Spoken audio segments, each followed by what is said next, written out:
President, in his own admission, has listened to the people and admitted there was a problem that the people were home listening to the people. I'm on record for the last 3 months of asking leaders to listen to the ground. And I'm happy that my boss, my president, has listened to the people of Kenya. As a truthful and an honest man, I must acknowledge that we must engage Generation Z and other young people and all Kenyans, including the church, business community, on critical issues facing them. It seems that either we have not listened enough or we have not communicated our intentions effectively, yet many have voiced their concerns. I would like to take this opportunity to ask our leaders to stop the culture of castigating the people with different views and opinions.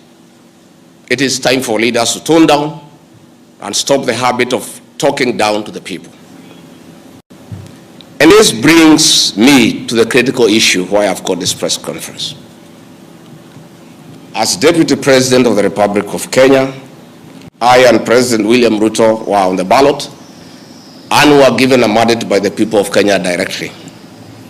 I am an elected Deputy President, I'm not appointed. I therefore have a responsibility to the people of Kenya, and that responsibility is informed by my belief that honesty and truth are critical components of leadership. We have lost lives, property destroyed, anarchy, fear, uncertainty. How did we get here? How did we get here? We were just elected the other day as a very popular government. Where did the rain begin to beat us? Where did we stop listening to the people? President William Ruto and I were the darling of the Kenyan people by listening to them, by engaging them.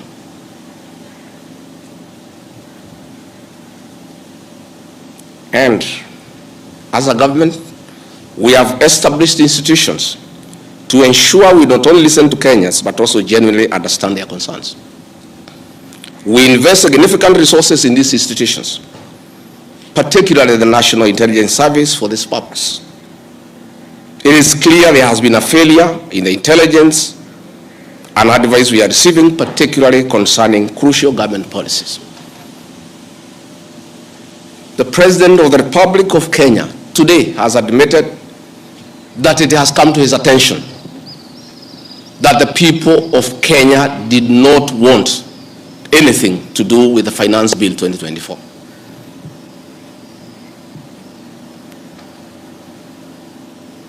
The President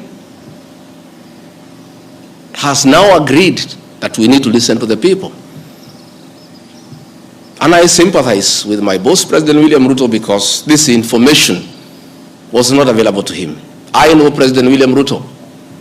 Had he known 2 months ago that the people of Kenya did not want anything to do with the Finance Bill 2024, he would not have asked his parliamentary party to push it through. Yet, we have an organization paid by the public to give him and government such information. And that is where the problem is. We have a dysfunctional National Intelligence Service that has exposed the President, the government, and the people of Kenya. Had the National Intelligence Service briefed the President 2 months ago about how the people of Kenya feel about the Finance Bill 2024, so many Kenyans would not have died. Property would not have been destroyed. Offices would not have been touched. There would have been no mayhem. But they slept on the job. It had to take people to die, property to be destroyed, protests across the country for the President to know the truth of what the people of Kenya feel. Yet, there is an organization paid for by the public to brief the president and the government about the feeling of the Kenyan people. Officers of the National Intelligence Service, officers of the National Police Service have told me in confidence they did not get advance intelligence briefs about the magnitude of the protest in Eldoret, in Kericho, in Nairobi, in Githurai, in Embu, in Nyeri. Since independence, there has been protests around Parliament. Never have protesters invaded and gotten inside Parliament. Senior officers have told me in confidence they did not have an advance intelligence brief about the intensity of the protest so that they prepare in advance. The National Intelligence Service slept on the job. And the problem is simple. The Director General of the National Intelligence Service, Nuruddin Haji, was a junior officer in the National Intelligence Service before he was appointed as DPP. When he was appointed to the office of the Director General, because of inferiority complex, he chased away all the people who were senior to him when he was in the service, therefore crippling the capacity of that service and making it dysfunctional. 3 directors were chased away and reassigned to desk jobs in ministries across government. 13 assistant directors, men and women with proven track record of intelligence collection and analysis, were removed from the National Intelligence Service, leaving a shell under a clueless Director General who has no capacity to run the organization. And that is why the security sector was caught off guard by the intensity, the anger of the Kenyan people, the agitation of the Kenyan people, the resilience of the Kenyan people. Had Nuruddin Haji done his job, we will not be where we are today. He has no capacity. He is out of the country most of the time on business trips. The country is on his own. My boss, President William Ruto, is exposed. That he has to back down and admit that he has hurt the people of Kenya. Yet this matter has been in public domain for the last 2 months. I want to say that Nuruddin Haji must take responsibility for the deaths that occurred. He must take responsibility for the mayhem. He must take responsibility for failing President William Ruto. He must take responsibility for failing the government of the Republic of Kenya. He must take responsibility for failing the Kenyan nation by not doing his job and advising correctly. And he must do the honorable thing, not just take responsibility, but resign from that office and allow the president to pick a competent Director General. I want to request President William Ruto to consider, as a matter of urgency, to recall the 3 directors who are removed from the service and the 13 assistant directors to come and help reconstruct the service and get sanity back to the National Intelligence Service to serve the president, the government, and the people of Kenya. President William Ruto deserves better. He deserves a Director General who knows what he's doing. He deserves a National Intelligence Service that is effective and that can analyze situations and keep him and the government informed on what is going on.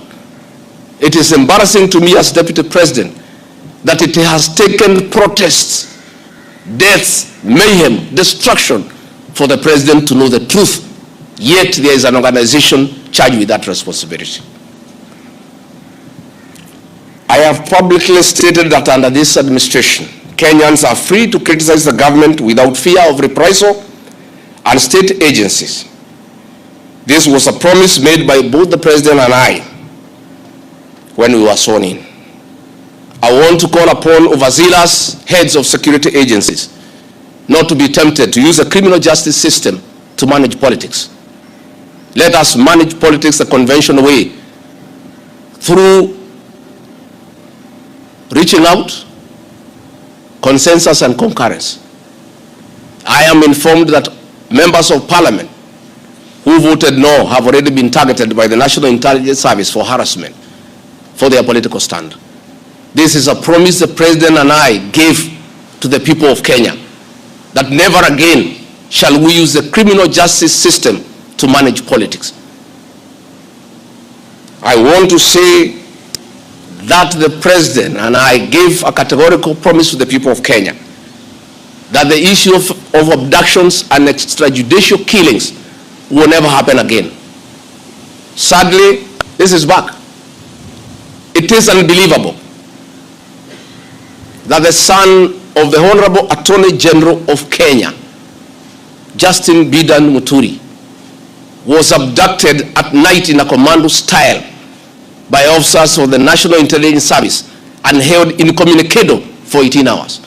Yet, that is the Honorable Attorney General of the Republic of Kenya. What will happen to other Kenyans? I want to ask our law enforcement agencies to dignify the President and I before the people of Kenya, and not backtrack on the promises we made to the people of Kenya, that we shall never again use the criminal justice system to manage politics. Yesterday, Nurdin Haji was trying to put up a team together to craft lies and propaganda and attribute the chaos that were in the country to leaders, I included, former President Uhuru Kenyatta and others. Yet it is very clear, and the President has admitted, that these protests were caused by the anger of the people of Kenya and their refusal of Finance Bill 2024. I want to call on the National Intelligence Service not to take us back to the dark old days of the Nyayo era, where you create propaganda and schemes to undermine leaders and those you don't agree with. I want to say in conclusion, this is a time for reflection and action. And we need to take immediate steps, as the President has guided, and I'm very happy, to engage the Generation Z. And I want to call that generation to tell us whom to engage, because they are leaderless, they are tribeless, they have no organizational structure, but we would like to engage the right people. There could be a temptation among some young people around us in government to pick some friends of theirs and attempt to bring them for discussion. So I want to challenge our young people and salute them for their courage and conviction and the love for their motherland to come up with a structure on how they can engage government in accordance with what President William Ruto has guided this afternoon. In view of the very wise decision by the President, in conformity with the wishes of the Kenyan people, to withdraw Finance Bill 2024 that was in contention, as Deputy President of the Republic of Kenya and a patriotic son of this country, I want to appeal to Generation Z to call off the protests for tomorrow, because their cry has been heard by the President. The President has accepted that there was an issue, there was a disconnect, and the President has done the right thing. And I think it's only fair that we call off the protest so that we don't have further loss of lives and destruction of property. It's an appeal that I've made as a father, as a parent, to our young children. We love you, we respect you.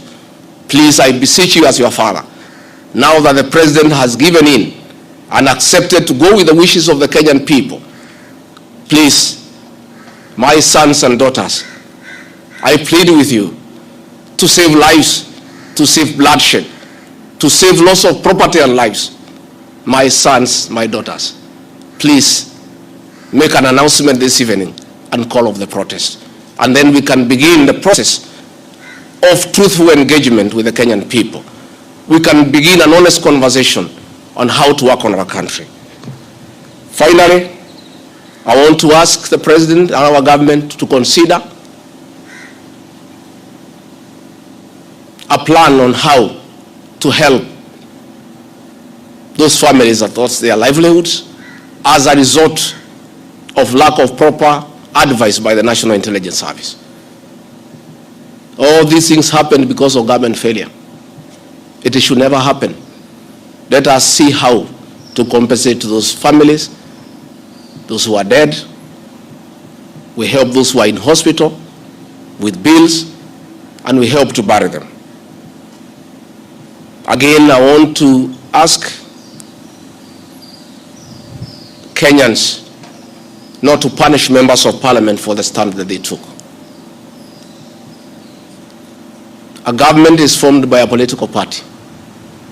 Once a government has a program in parliament and decides it is good for the people, members of parliament from that party must toe the line. I don't want you to punish our members of parliament.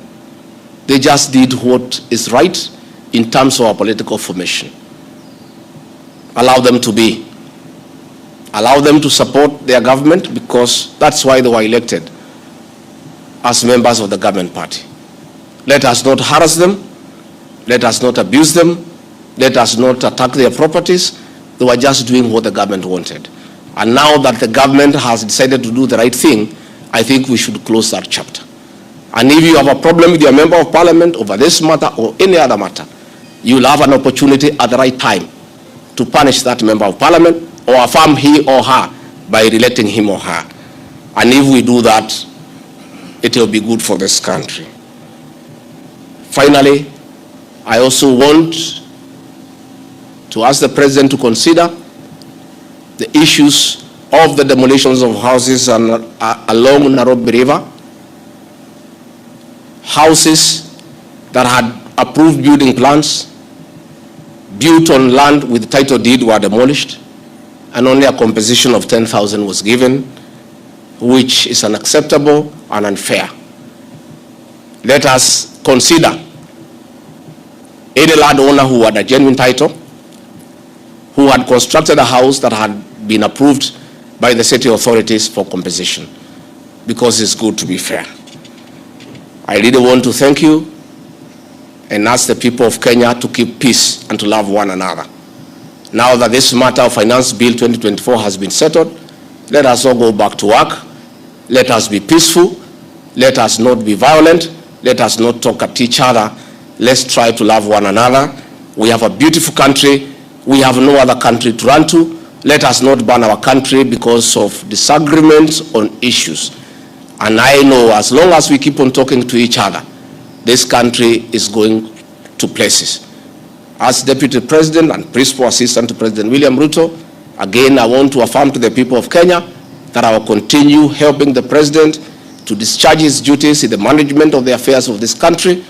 I'll continue giving him proper and sound advice based on honesty and truth, because I'm the only Kenyan who took the Bible in Kasarani and swore before God and before man to advise President William Ruto. Many people have been very unhappy with me for saying things that are truthful, to a point of trying to isolate me because they didn't want me to say the truth. But I'll keep on saying the truth. I'll keep on being truthful and honest, because that is what the people of Kenya expect me to do. Thank you very much and good evening. Asanteni sana. Tumeshukuru sana. Thank you.